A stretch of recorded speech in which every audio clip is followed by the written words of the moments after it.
इयत्ता तिसरी बालभारती धडा 23वा रमाई भीमराव आंबेडकर या धड्याचे संपूर्ण स्वाध्याय आपण पाहणार आहोत। प्रश्न पहिला, एका वाक्यात उत्तरे लिहा। रमाईंना कोणी लिहायला वाचायला शिकवले?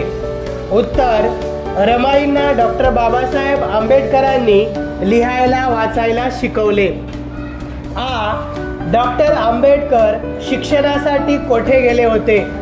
उत्तर, डॉक्टर आंबेडकर शिक्षणासाठी अमेरिकेला गेले होते। डॉक्टर बाबासाहेब आंबेडकरांनी समाजासाठी कोणता लढा उभारला? उत्तर, डॉक्टर बाबासाहेब आंबेडकरांनी समाजासाठी सामाजिक न्यायाचा लढा उभारला। भारतीय राज्यघटनेचे शिल्पकार म्हणून आपण कोणाला ओळखतो? उत्तर, भारतीय राज्यघटनेचे शिल्पकार म्हणून आपण डॉक्टर बाबासाहेब आंबेडकरांना ओळखतो। बाबासाहेबांनी वसतिगृहे का काढली?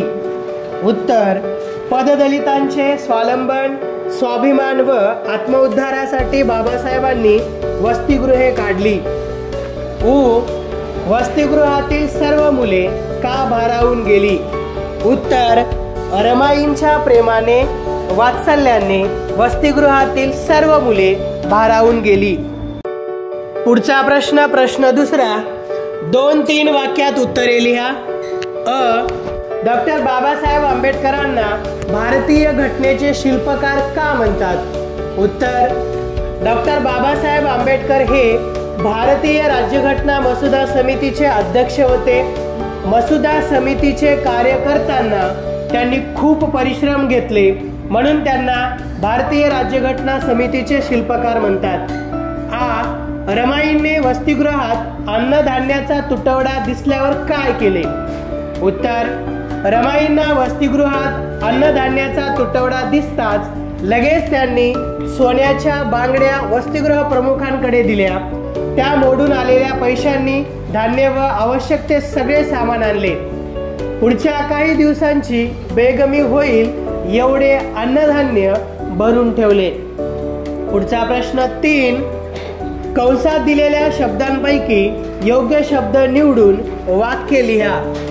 कंसात दिलेले शब्द आहेत वनंदगाव, आई व बहुजनांच्या, कारुण्याची आणि गरिबीची। रमाईंचा जन्म दापोली तालुक्यातील टिंबटिंब येथे झाला।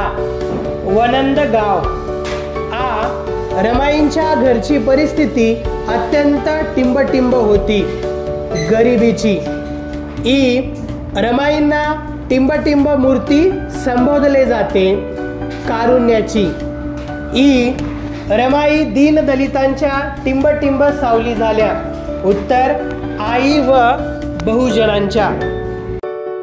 पुढचा प्रश्न चौथा, खालील वाक्यप्रचार असलेली पाठातील वाक्य शोधा व लिहा। खंत न बाळगणे। उत्तर, खूप दुःखे वाट्याला आली तरी रमाईने कधी खंत बाळगली नाही। हुरळून जाणे। उत्तर, प्रसंगी एखादे सुख वाट्याला आले तर त्या हुरळूनही गेल्या नाहीत। न डगमगणे।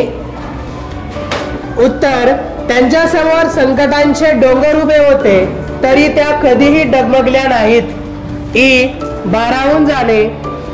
उत्तर, रमाईच्या प्रेमाने वात्सल्याने वसतिगृहातील सर्व मुले भारावून गेली।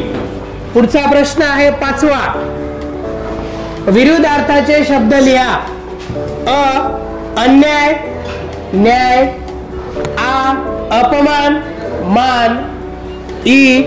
दुर्लक्ष आणि लक्ष्य। तर या संपूर्ण धड्याचे स्वाध्याय सुंदर अक्षरामध्ये लिहून काढा आणि वाचन करा।